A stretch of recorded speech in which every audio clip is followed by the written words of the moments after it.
दोस्तों, बड़ा अफसोस हुआ इस बात को सुनकर कि आज हमारे सहारनपुर के ग्राम आलमपुर मादपुर के हज़रत मौलाना जौहर साहब इंतकाल कर गए।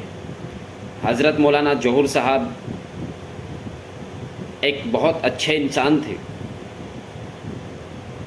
सन 2017 की बात है, सहारनपुर के गांव मगनपुरा में मदरसे में एक प्रोग्राम में वो अपना भाषण दे रहे थे और मैं बैठा हुआ सुन रहा था। तो उस वक्त उन्होंने अपने भाषण में 3 या 4 बार ये बात ज़रूर कही थी कि आज हम लोग पसमानदगी में जी रहे हैं, हम लोग तालीम में इतने पिछड़ चुके हैं। वो बार बार दुनिया तालीम की बात कर रहे थे और कह रहे थे कि हम आज तालीम में इतने पिछड़ चुके हैं कि शायद मालूम नहीं आगे बढ़ने के लिए कब वो दिन आएगा कि जिस दिन हमारी कौम जाग उठे। मैंने उनके बारे में बहुत सुना कि मौलाना साहब एजुकेशन को लेकर बहुत चर्चाओं में रहते थे, प्रोग्राम करते थे, रैलियां भी निकालते थे, नशा मुक्ति को लेकर भी उन्होंने कई सारे प्रोग्राम किए। और मुझे उनका स्पीच सुनकर ऐसा लगा कि शायद कोई मौलाना तो है जो दीनी तालीम की बात कर रहा है दुनिया तालीम के साथ। और मेरी तमन्ना उनसे मिलने की हुई और मैं उनसे मिला और उन्होंने पूरी पसमानदगी की बात मुझसे की और मुझे लगा कि शायद पहले एक मौलाना हैं जिनसे मैं पसमानदगी की और उनके दर्द की बात सुन रहा हूँ। इतनी उम्र में उनके अंदर एक कौम का दर्द था। वो अपने समाज को एक मैसेज देना चाहते थे, लेकिन समाज सुनने को तैयार नहीं था। कुछ लोग समझने को तैयार थे और कुछ लोग उसको राजनीतिक स्तर से समझने को तैयार थे। उनका मकसद एजुकेशन में समाज को जागरूक करना था। उनका मकसद समाज को रास्ता दिखाना था।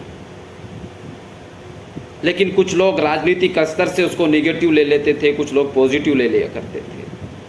मेरा उनसे कई बार मिलना हुआ, लेकिन जितनी बार भी मिलना हुआ एजुकेशन के स्तर से ही उन्होंने बात की, राजनीति की तो कोई बात नहीं की।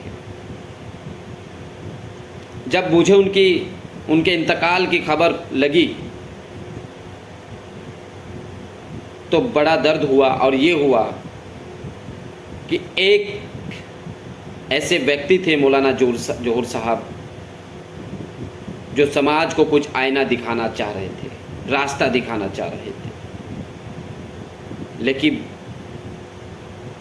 उनके जाने के बाद शायद कोई मौलाना मुफ्ती हो कि जो अपने दम पर इस तरह की बात जगह जगह बैठकर करे। उनका जाना मेरे लिए और इस पूरे समाज के लिए अत्यंत दुखद की घटना है। और मैं ये कहता हूँ कि आज गुजर समाज से इस तरह के मौलाना यदि अपनी कुछ बातों को छोड़कर चले गए हैं तो समाज को उनको पॉजिटिव लेकर के उनकी बातों को, उनके किए हुए काम को समझना चाहिए और उनके विचारों को हमेशा ज़िंदा रखना चाहिए। मैं लास्ट में यही कहूँगा कि मैंने हज़रत मौलाना साहब से बहुत कुछ सीखा। मैं इनके विचारों को हमेशा ज़िंदा रखने की कोशिश करूँगा और उनकी जाने का मुझे दुख होता है, समाज को दुख होता है।